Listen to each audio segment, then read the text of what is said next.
have now set to put in new export controls on rare earth minerals, and they've stopped buying soybeans from the U.S. What do you hope to get out of that meeting now with President Xi? Well, we'll see. We import from China massive amounts, and maybe we'll have to stop doing that. But I don't know exactly what it is. Neither do you. Neither does anybody. It's a little bit soon. Now there's a threat possibly of 100% tariffs on China and maybe not meeting with Chinese President Xi Jinping at APEC. Joining us tonight to talk about tariffs, trade, and China is U.S. Trade Representative Jamieson Greer. Mr. Ambassador, thanks for coming on. What's the status tonight with the U.S. and China and trade? Well, Brett, you've seen the president's truths today. I've been there with him throughout the day, working with him on a response. What the Chinese have done, in short, is in the past couple of days, they've ordered the entire world that they have to submit for approval and permission by the Chinese government to export any kinds of materials that include rare earths that have been touched, processed, mined by China. So this could include cars, it could include microwaves that have chips, it can include defense materials. So China has taken this action, which is quite extreme. And so President Trump obviously wants to safeguard U.S. national and economic security.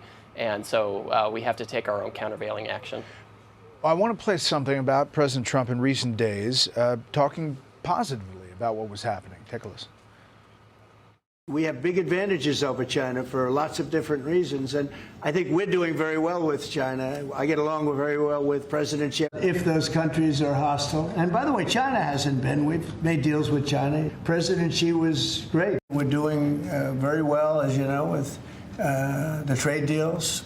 We're doing very well with China, and great respect for President Xi. So what happened? I mean, you've met with the Chinese. Treasury Secretary Bessent has met with the Chinese, came out of the last meeting suggesting that there was significant progress. Why the change?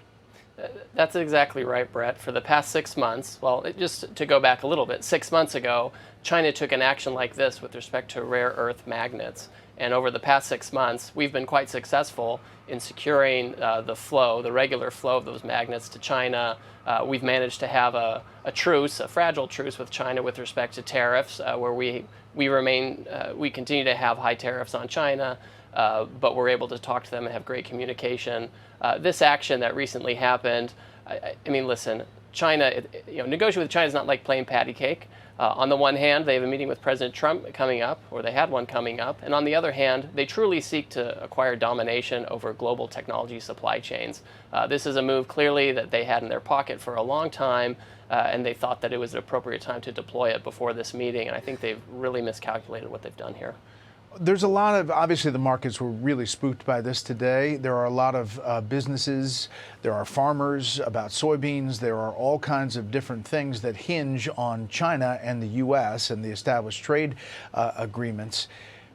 Who has the leverage here? Is it the rare earth minerals hinge, or is it our ability to sell or not sell chips to China or technology to China? Where is the leverage here about getting to a deal? Well, first of all, I would say that China's economy is floating on the idea that they can continue to produce and export huge amounts of excess capacity, frankly, of manufactured goods and send them to overseas markets. The United States is the #1 consumer, the #1 importer. We are the dumping ground for Chinese goods. And so that is huge leverage. In fact, this is why they came to the negotiating table back in May the first time, is when we had very high tariffs on them. It's actually not our desire to do that. Our desire is to have a healthy, balanced trading relationship with China that's fair, but it's a rocky road getting to that. We have a market. They have a government that's running the economy of their country. We have a free market, and for them it's a government. Yeah. I mentioned soybeans. You met with the Farm Bureau yesterday to talk soybeans and more. There's real panic over the loss of Chinese buyers. Where is the U.S. on that issue for farmers? Sure. So one of the things that we're doing, which is so important, is we're opening foreign market access in additional countries. For example, Vietnam has already lowered its tariffs on soybeans. Cambodia has lowered its tariffs on soybeans. We're in talks with several other Asian nations to do that. We're also talking within the White House about domestic uses for soybeans. The challenge is when China takes actions like this, it uses economic coercion to try to influence American politics.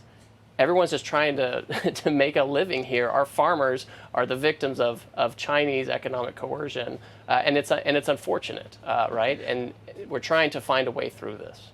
You know, back in April, there was this pause, and back then, Peter Navarro, White House senior trade counselor, said we get the potential here to do 90 trade deals in 90 days.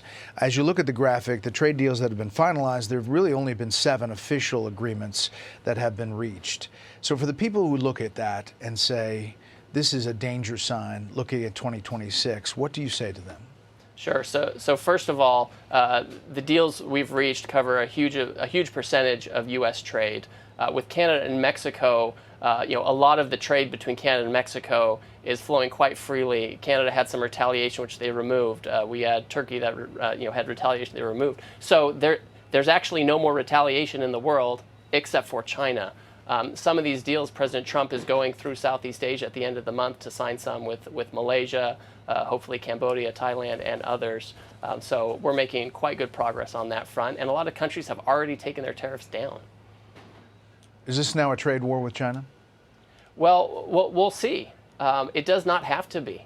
But we're ready to do that if necessary, and we think the American people are up to it. The reality is, China doesn't have to have this approach. We can have a balanced relationship with China, but it needs to change aspects of its economy where it produces too much, it uses unfair trading practices, and it tries to coerce everyone into doing what it wants. I think we can have a better relationship. The president and President Xi have a great relationship. We actually have good conversations with our counterparts, but we are in the middle of finding out where each other's lines are, and we need to take this time over the next few days to see if there's a way forward. But if not, we're going to take strong action, just like the president signaled. Does this put the TikTok deal in jeopardy? That is a separate issue, I believe. Now, that being said, if things escalate, to a different point, then who knows what's going to happen. At this point, that has not been part of the discussions. That has not been pulled off the table. Ambassador, we appreciate the time. Thank you. Hey, Sean Hannity here. Hey, click here to subscribe to Fox News YouTube page and catch our hottest interviews and most compelling analysis. You will not get it anywhere else.